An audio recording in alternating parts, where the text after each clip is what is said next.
Hey, Haley, I'm so excited that you are here on the Sarah Hall Show today. And for those of you that are listening, Haley is a mom. She is a entrepreneur and also has a job, balancing all of this together. So I love that you're on today, Haley. I would love for you to introduce yourself and tell the viewers slash listeners all about you as we get started today.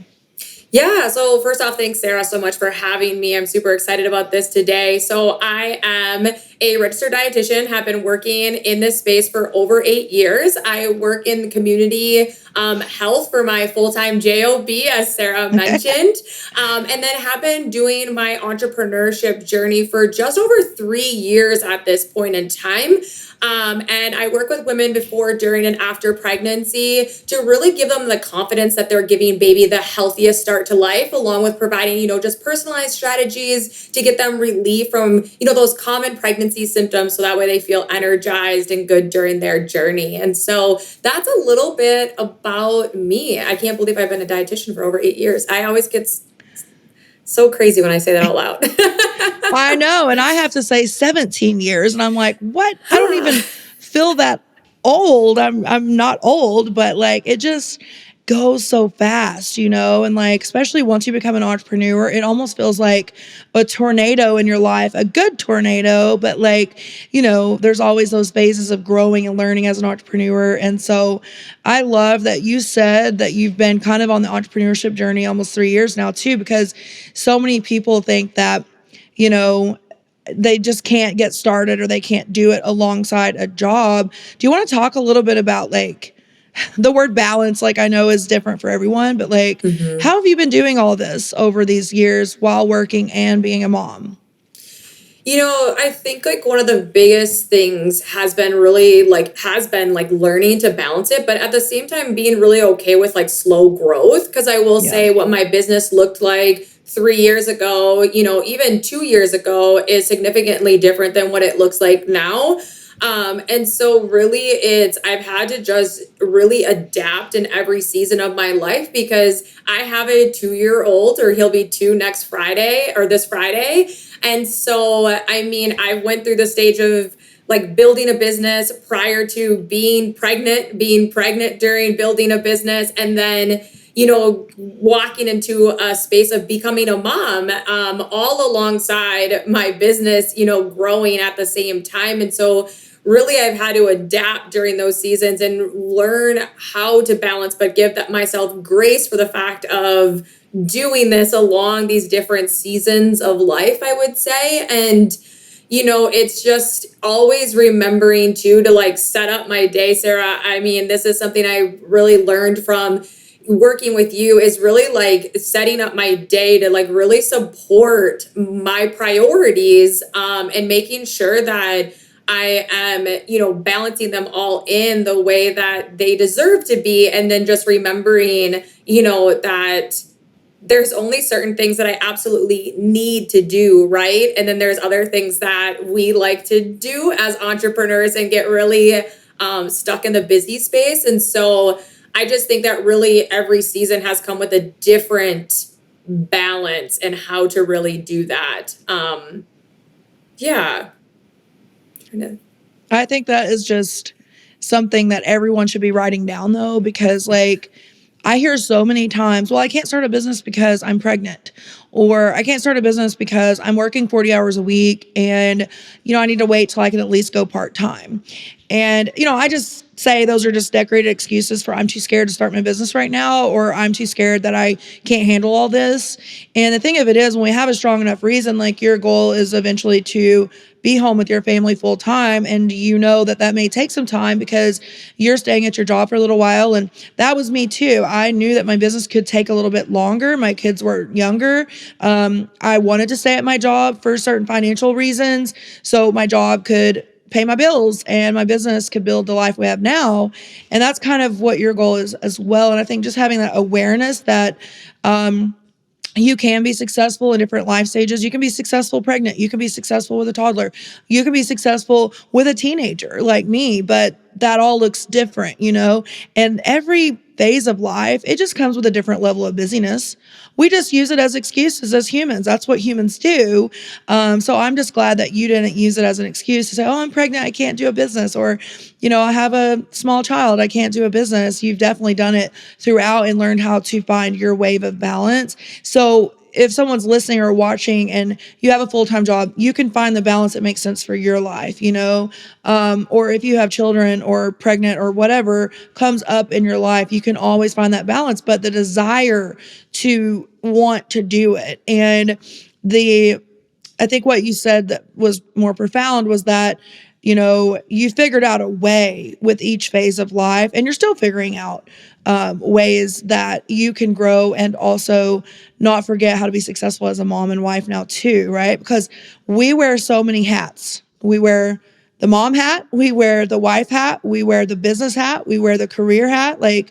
And you know what? Women can wear all those hats and nothing has to fail. Everything can balance together. So that does bring me to a little bit about your clients. What made you want to go in the prenatal and postpartum space? What drove you to do that? And what are some things that you do with your clients as a dietitian? Yeah. So, what drove me to working with this space is that really at the end of the day, I started my dietetic career. I always say that this space kind of found me. God kind of shaped my entire life up to this space. And really, just like when you sit down and you actually look back and reflect, you go, wow, like God really just like lined all these things up. I was a nanny as a kid, as a teenager, always, I'm the oldest of all the grandkids in my family, all that stuff. And so always loved working with kids. And then as I graduated from my dietetic internship, my first job offer right out of my internship was for the Women, Infant, and Children program. And so I worked there for about like 2-3 years and just absolutely loved and had a passion for that space. But in college, I really had a passion for like what the female body does to be able to support a growing baby, and really fell in love with that during my college career. And then, like I said, things just kind of lined up. And so as I kind of continued to work in my full-time job space, I got further away from working one-on-one with women as I now work in like policy, systems, and environment work that impacts like how we access food and all of that. And I'm really passionate about that because I can preach nutrition all day, but if people don't have like that access to food or a means to get it, then what I'm preaching isn't going to be helpful. And I just found that through my path of working at WIC. And then I worked for a early Head Start agency as well as a nutrition services coordinator. And so really loved all of that work. But as I got further away from working one-on-one, I just really had this like unfulfilled space of me of working one-on-one with women and really being able to help them be able to navigate through this critical phase of our life. And then just had friends reaching out to me, and I just felt like this is God's calling. Like he's telling me like,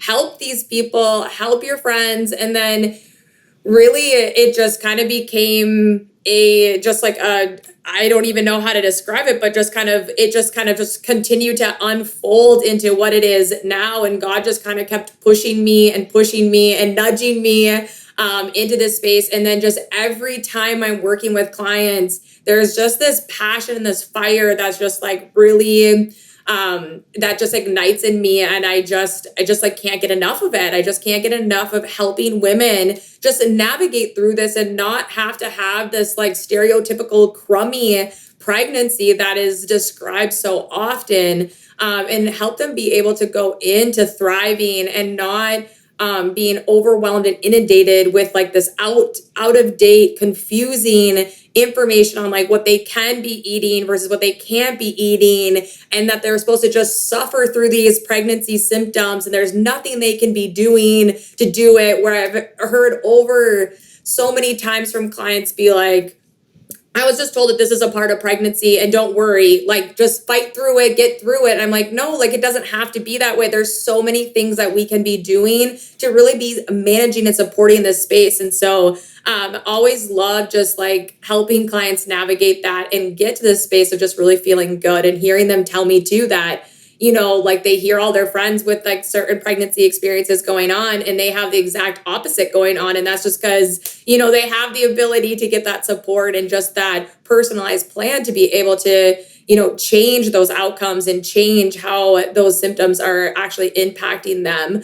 So really, I work with the clients on a personalized basis and really build plans and roadmaps for them from like where they're at to like what their goals are, and really just making sure that every time that a client comes in, that it's their priorities that are at the front and center of attention. So sometimes that might be managing nausea and then getting that foundation and managing it, and then really building them back up to being confident that they're meeting those nutrition needs that they need to support a healthy baby, a healthy postpartum, so that way they thrive in that space.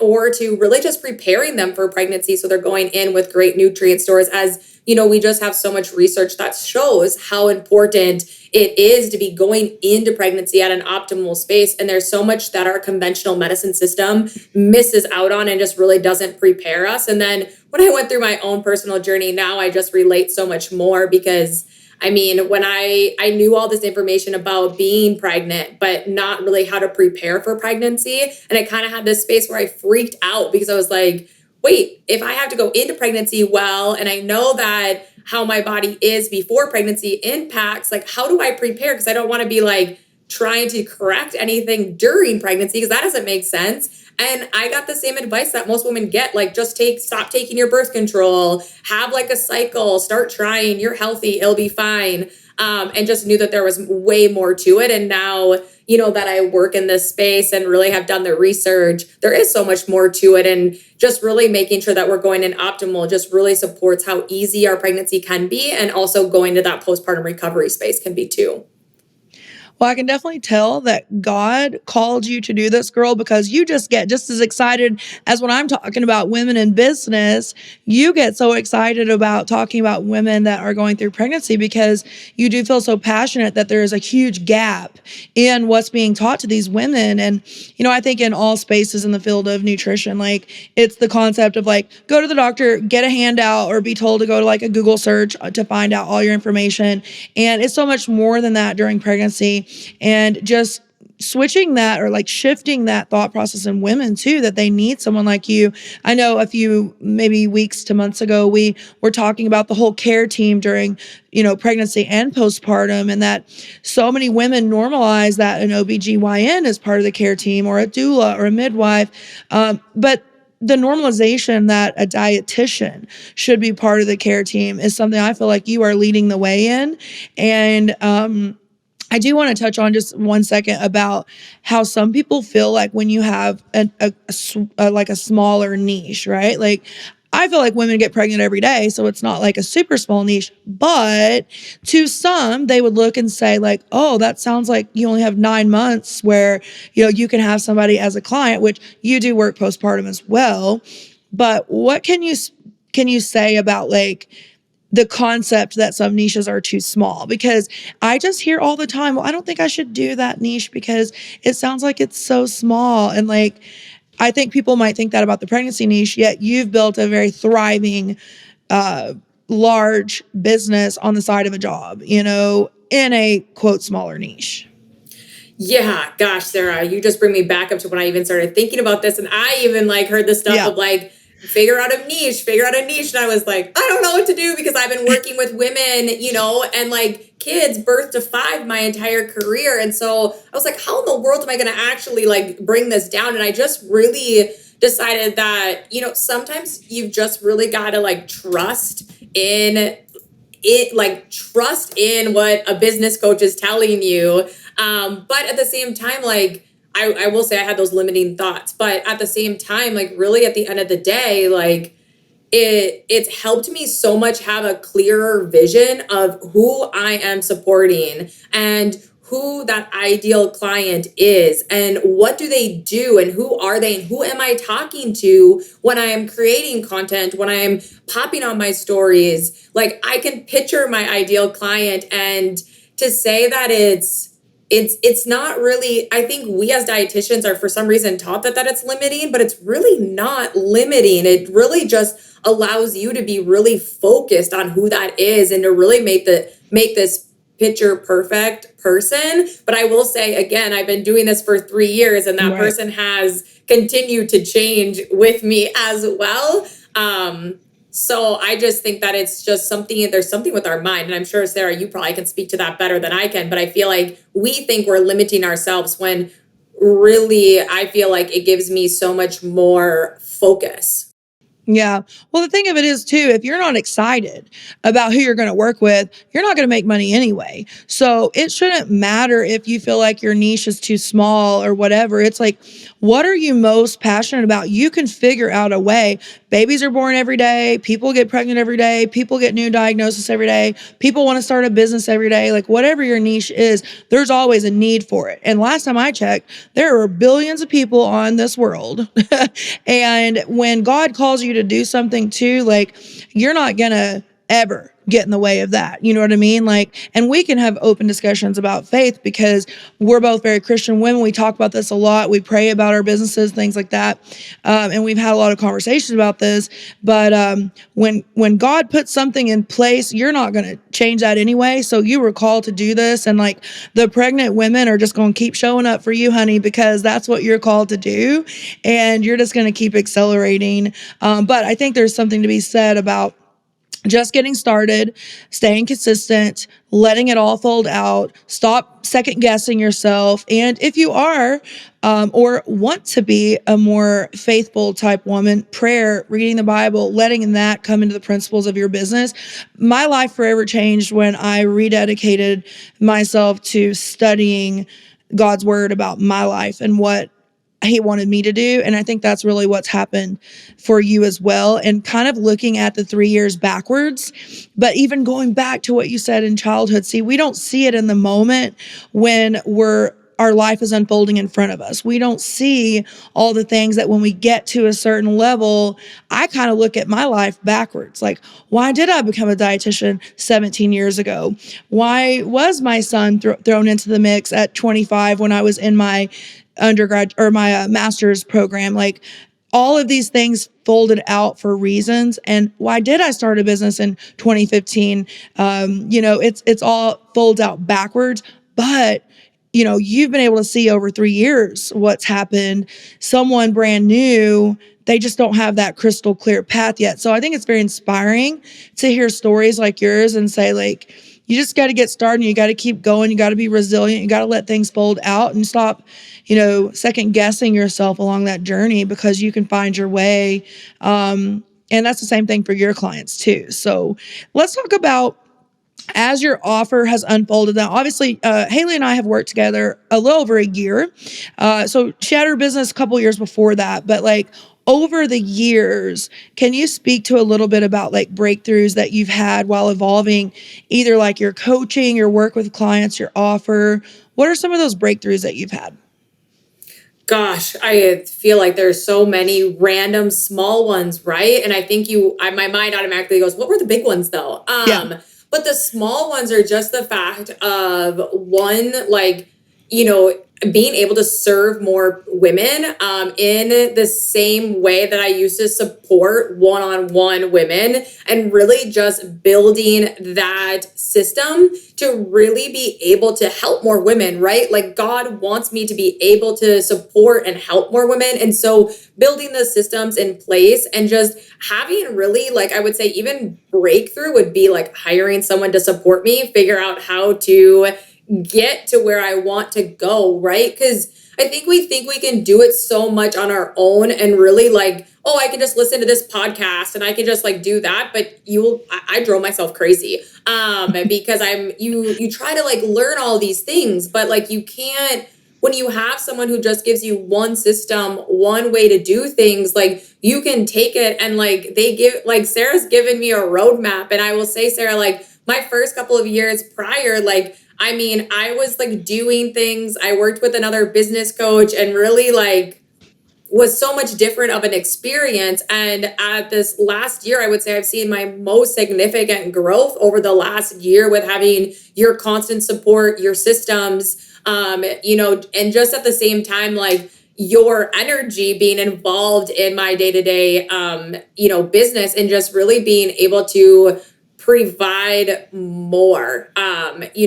Now I have like a 3 parts to my program, and I'm able to support more women with still the same level of quality that I was doing in a one-on-one space. And I will say, like, I was nervous for that at the beginning, but as I continue to trust in the process and trust in the system, that it continues to show me that it is where it should be and where it needs to go for me to just be able to follow the vision. And I will just say, like, some of my biggest breakthroughs are honestly just like having women who had a struggle to get pregnant become pregnant, and really like working using the skill that God has given me of problem solving, and to really be able to dig deep in to the issues going on with women and really be able to help them get a plan to be able to overcome this and to be able to start a family. And so I think just like the breakthroughs of confidence in myself, confidence in the system, trusting in the plan,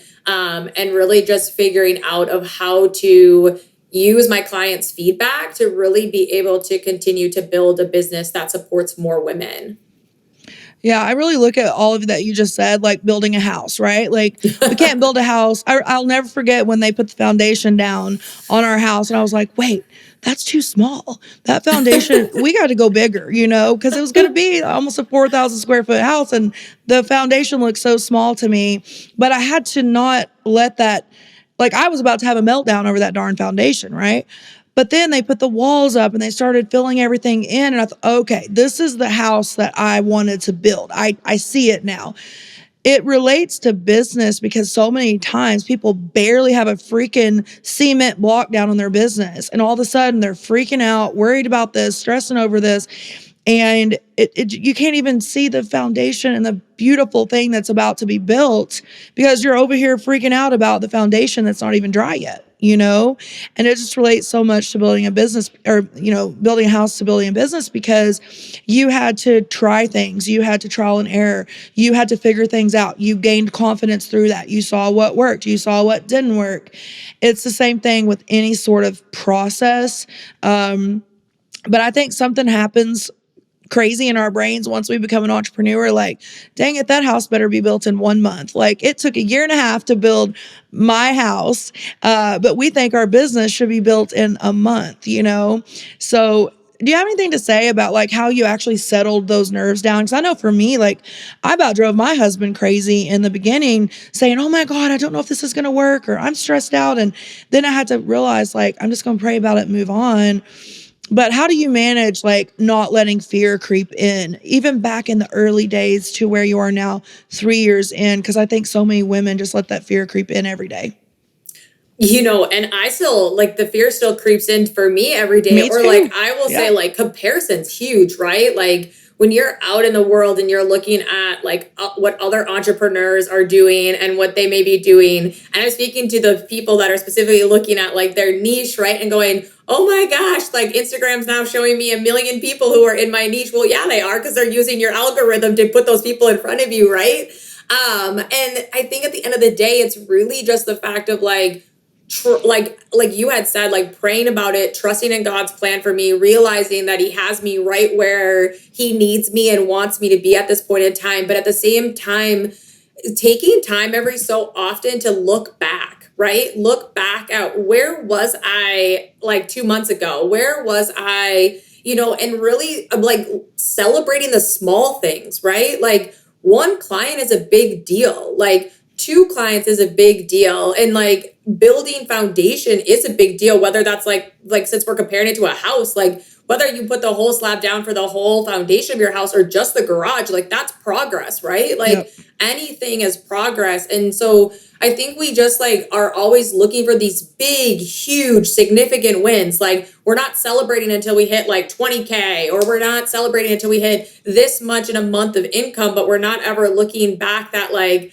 hey, I started with taking $100 and that was my monthly income. And now, it's like, you're at 500 all of a sudden 1 month, and then you're at a few grand, and you just kind of keep building, but you never really take that time to really sit back and reflect and kind of look at that. And so I feel like that's a big thing to do, is like not to forget that. And then really at the same time is to get the support. And whether that's like a community of other entrepreneur women who like just really understand that. So your husband's not the, the backboard for all of your things, but there's everyone feels the same way you do. And then I think just like reaching out to other women as well who are even in my niche and having conversations with them. There's a lot of things that Sarah, I know you say that like I have learned from reaching out to other entrepreneurs. Like Sarah will say that like your following doesn't mean that like you're making money. And I have actually had those personal conversations with other people in my niche that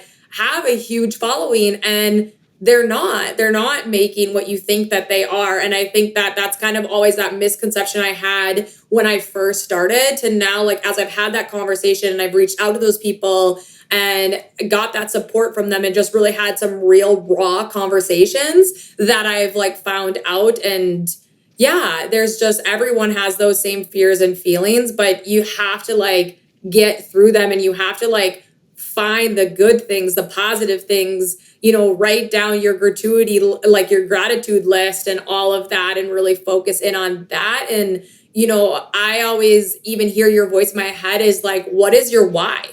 What's your why today? Like, what is it? And then really remembering, like, writing it down and like rereading my why and being like, this is what drives me. Like, the numbers don't drive me. It's my why that drives me.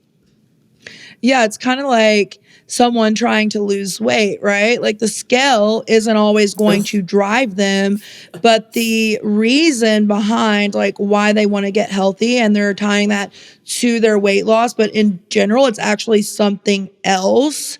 That is the same concept in business, because we're not going to have easy peasy days all the time. We're going to have days where we hear a bunch of no's.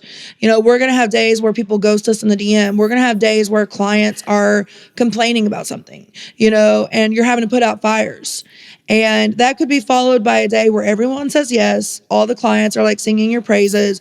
You're happy as a lark. Everyone around you is like Team Haley, and life is good, right? But what do we do on the days where it feels like, oh my God, this whole thing's burning down, And that's where the resilience has to come in as well. You made a point earlier about the follower count. I struggled to get to 10K followers. I know for you, I wouldn't say it was a struggle, but it was a consistent effort. And then after that, your following really grew. I think you're over like 25,000 now, but it's been significantly like sustainable with ideal clients, right? And the thing of it is, you're making money the whole time. So there's a huge difference to your point about some girls with large followings. A newer entrepreneur looks at them like goddesses because they have all these followers. But there's a difference, guys, in growing an audience and growing your bank account. There's a huge difference. You can have 2,000 followers and be making 30K months, or you can have 30,000 followers and be making 2,000 or zero, because that happens a lot. So keep that in mind. Haley's proving a very valid point. Growing an audience is one thing. Growing a business is a separate thing, So Haley, as we wrap up, I just could talk to you forever. You know that, because we get to send in like 10-minute Voxers sometimes when we're talking so much. And because I think we just have so much in common in our belief systems. But as we're wrapping up here, I want to know what you would tell someone if like they're in a place in life where they just feel stuck, or they're scared to start a business, or they're scared to go next level in their business. Like, what is your biggest advice over your 8 years as a dietitian and 3 years as an entrepreneur? What would you tell them? Just to do it, like Nike would say. Honestly, like, what do you have to lose? Like, I think we get so caught up on like what other people are going to think if we do it, right? Like, I remember still the first day that I was like sitting in bed with my husband being like, okay, I'm going to make a business Instagram. Here it goes. Here goes nothing. And I created the page, and I was so nervous about what other people thought of me. What happens if I fail? Blah, blah, blah. All those fears that creep in. And then I just did it. And then I just kept showing up. And then I kept just doing the things that I needed to do. And then like now people will, I go places and people are like, oh my gosh, you're following so great and love your content. And there it doesn't matter what other people think really at the end of the day. But I want to say it's just really just do it. Have confidence, have faith in yourself. The only thing that's ever going to happen is you might fail at this idea, but that's when you adapt and change what your next idea looks like, right? Or you figure out by feedback on what you could be doing better. And I honestly will say that having a business coach in your corner, I know as cliche as that sounds when I'm sitting here on Sarah's talk show to say that is, but the help and the foundation and the systems is just going to really help you know exactly what to focus on and really know exactly where to spend your time and energy when you have a limited amount of it.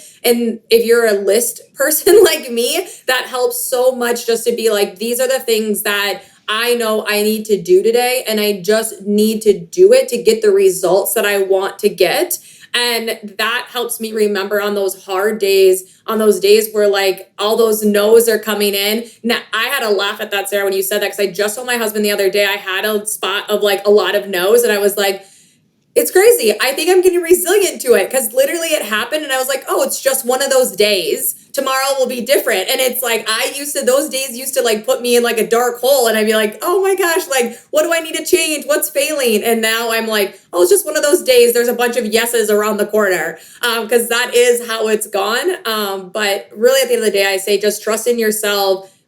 Get some support to where you want to go and someone who really understands where you want to go and has been there and can really show you the way so you're not having to figure it out on your own, and like really just trust in yourself. Like at the end of the day, entrepreneurship's about us. And you're the only person that you get to depend on, and so you're not going to fail yourself. Yeah, and I always say the only way you can fail at this is if you just quit. I've never Yeah. seen anyone, and I've been an entrepreneur almost 8 full years now. I've never seen anyone fail that just didn't quit. I think defining what success looks like at every point in the journey, Mm-hmm. though, is important because some people look at success as like, oh, well, if I'm not making 10K months, I'm not successful. Or if I'm not making 50K months, I'm not successful. And there's so many other little wins that we can be celebrating, like you mentioned earlier, but like defining, okay, where am I at and what's realistic? And I think that's helpful for every Mm-hmm. stage of growth for that we have done together is like looking, okay, where are you at now? What do we want next quarter? How are we comparing where you're at and where you're going? What action steps are we taking to get there? And like breaking it down almost too into like, okay, these are what we're doing monthly. This is where our revenue's at. This is where we're trying to go. It's just really hard to do that without a lot of wisdom in business.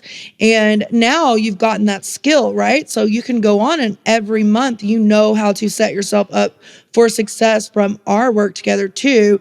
And I think that's so important for entrepreneurs to understand that like, every month may look different, but as long as you have your action steps, your plans, you move forward, you're not going to quit.